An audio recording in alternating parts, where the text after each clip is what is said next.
Hey there everybody, it's Mark Crilly. I'm back with another How to Draw video. Today I'm going to be showing you a technique for drawing a snowy mountaintop using what I call the 3 marker method. You know me, I love to come up with snazzy little titles like that.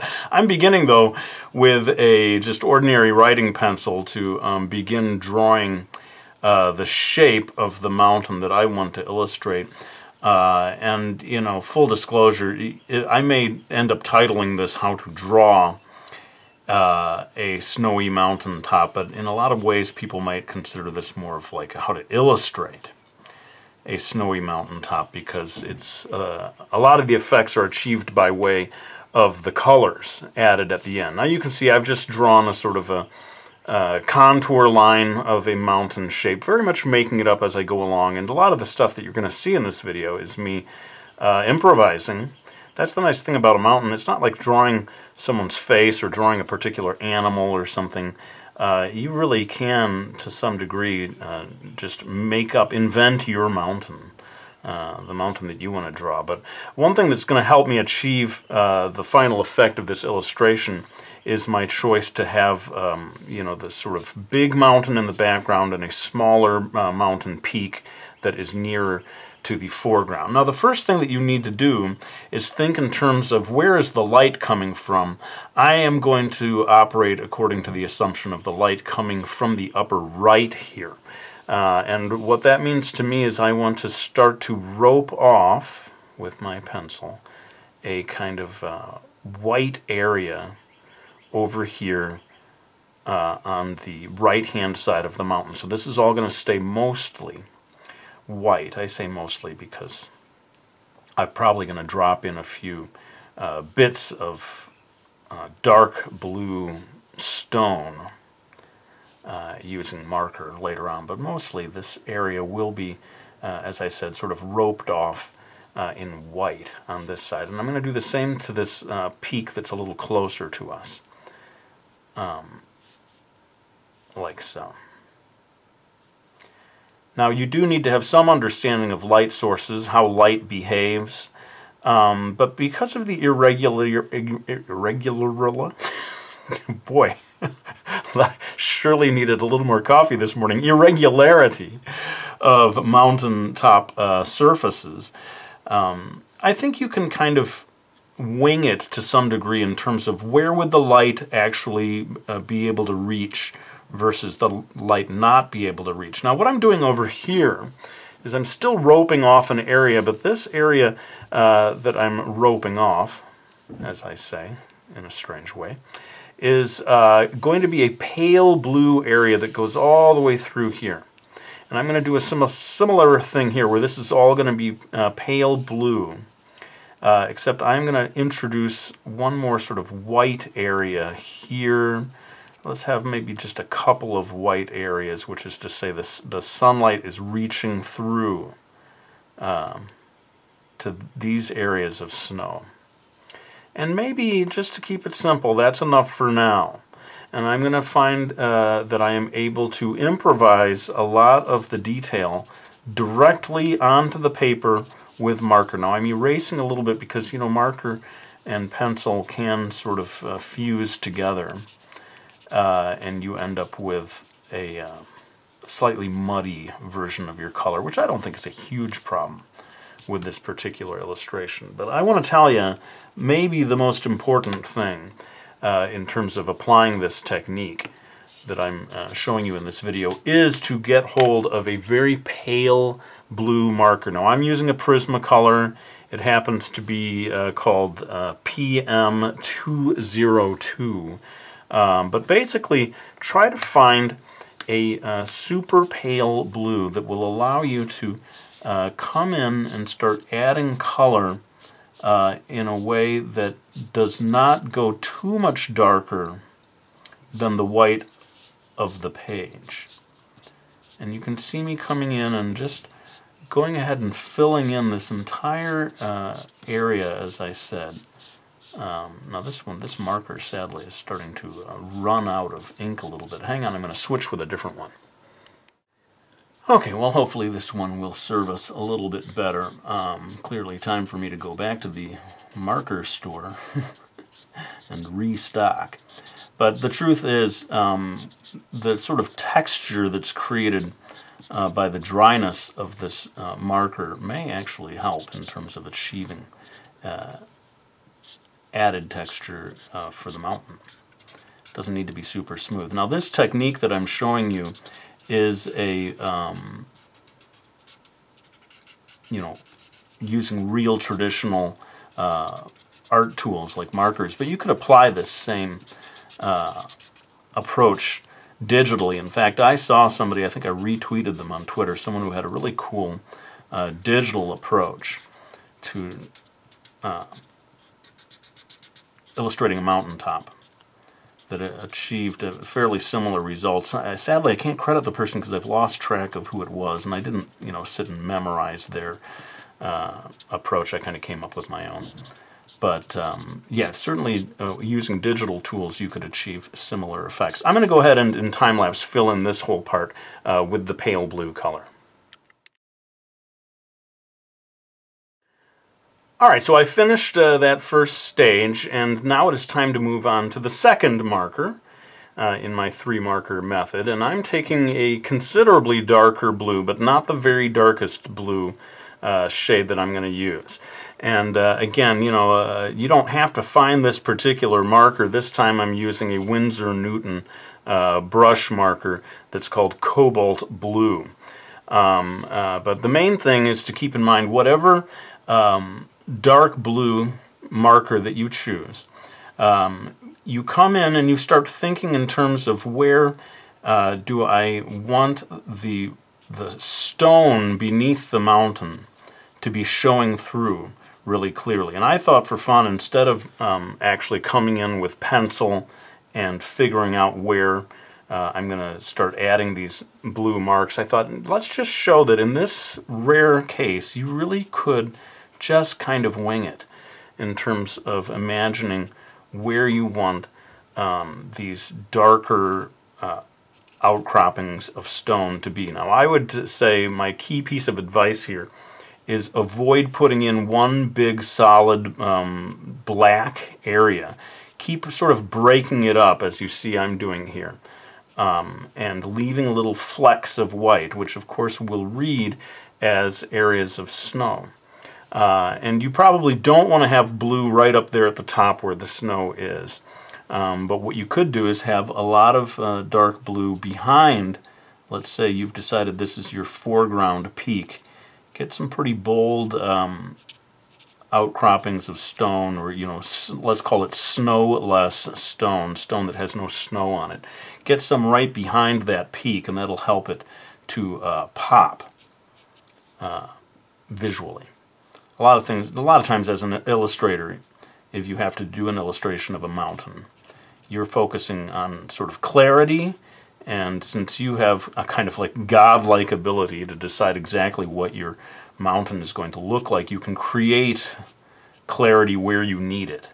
I'm doing a lot of darkness right here along this contour line of the what we would call the foreground peak, mainly to make it pop and have it be visually clear from the mountain behind it. So you can sort of see me doing that. The direction that you have these bits of color flowing in has to make a certain sense. You feel like this is the side of the mountain where things would be flowing in this direction. But as you come over here, you might have it sort of gradually changing to more of a diagonal right to left, lower right to upper left. So, but one thing that I would say, again, at this stage in the drawing is to be careful about overdoing it. I want this to be a very snowy peak, the high peak in the background, so I am going to do some indications of snowless stone across the midsection, but I'm going to be real careful about not covering that top, not getting too much of this darker blue in there. Now, like I said, I want to call this the 3-marker method, but you could even get away with just these 2 markers, the pale blue and the dark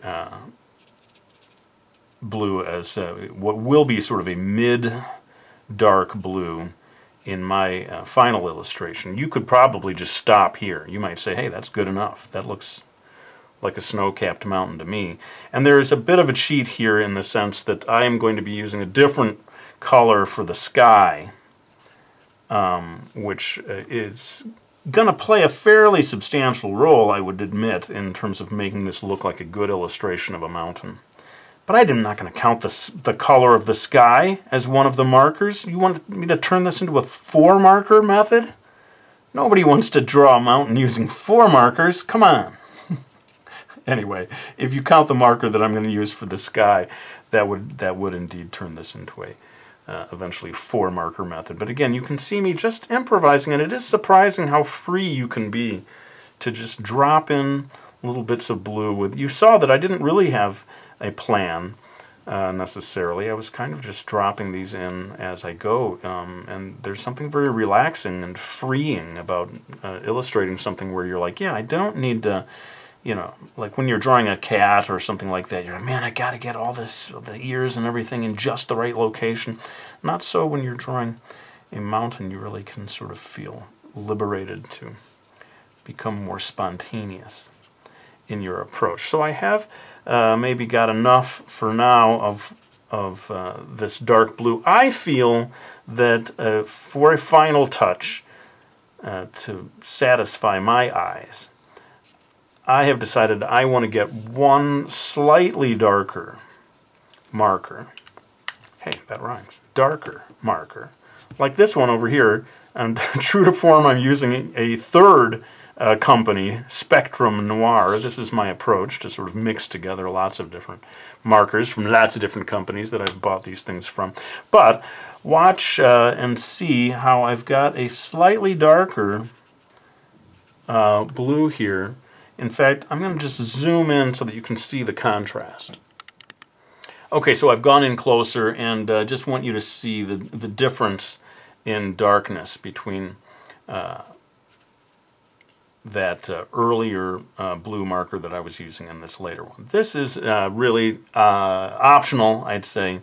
You don't have to necessarily use a second shade of blue like this. But to me, especially if you have like a foreground peak like this, getting a little extra darkness is going to help for this to pop forward. And you may still drop in a few bits here in your peak that's supposed to be further away. But if you have much more of this darker blue in the foreground, that's going to make this peak appear closer to the eye. And that, believe it or not, is very nearly the end of the process, except to say that I am probably in time-lapse going to continue to add bits of detail throughout, and indeed try to get a little more blue in these white areas. And I'm using the pale blue here, but I think to get this a little more realistic and looking like an actual mountain, you probably do want to break up the monotony of this of these white areas with just a little bit more touches of that pale blue. I don't think I'm going to go in here too much with dark blue in these areas, but I think it is going to help with the final effect to get just little touches here and there of the pale blue. But I'm going to refocus now to show you how adding the kind of near final touch of the sky in the background is going to make a pretty massive difference. So as I said, some people might consider this a 4th marker, but however you count it, adding a bold color for the sky behind the mountain is going to make a big difference, especially in terms of heightening the contrast of the contour line of the mountain itself. If you've made this snowy peak, you want the snow to pop out against whatever shade you choose. I've chosen a fairly bold, kind of almost aquamarine sort of color here because I really want maximum contrast with the color that I used for the blue of the mountain. But you can see how adding in this color of the sky is really going to help us complete the effect of a mountain. That crisp mountain air. And nobody wants to watch me doing this all real time, so let's go ahead and finish this off in time-lapse.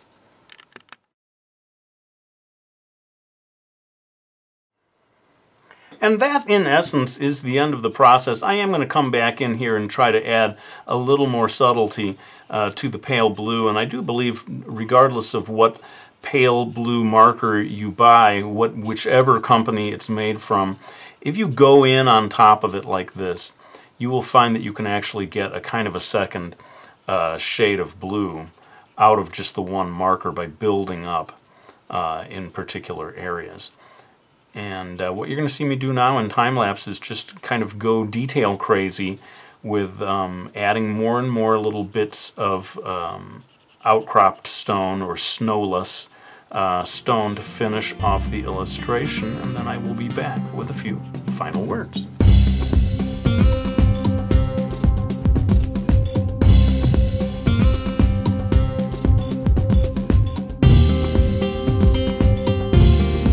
Okay, well there is my video on how to illustrate a snowy mountaintop using the 3-marker method, or should it be called the 4-marker method? It is a matter of great controversy. But I never like to end my videos without saying thank you to any of the people who have supported me by getting any of my books, like the 2-pencil method. Why do I have to have a number and a drawing tool in every one of my books and videos? The Drawing Lesson, a graphic novel that teaches you how to draw, and of course Mastering Manga 1, 2, and 3, my series of books teaching you how to draw in a manga style. I really cannot say thank you enough to those of you who choose to support me by getting any of those books, but I think it's time for me to lay down this marker. I want to thank you all for watching this video. I really hope you enjoyed it, and I'll be back with another one real soon.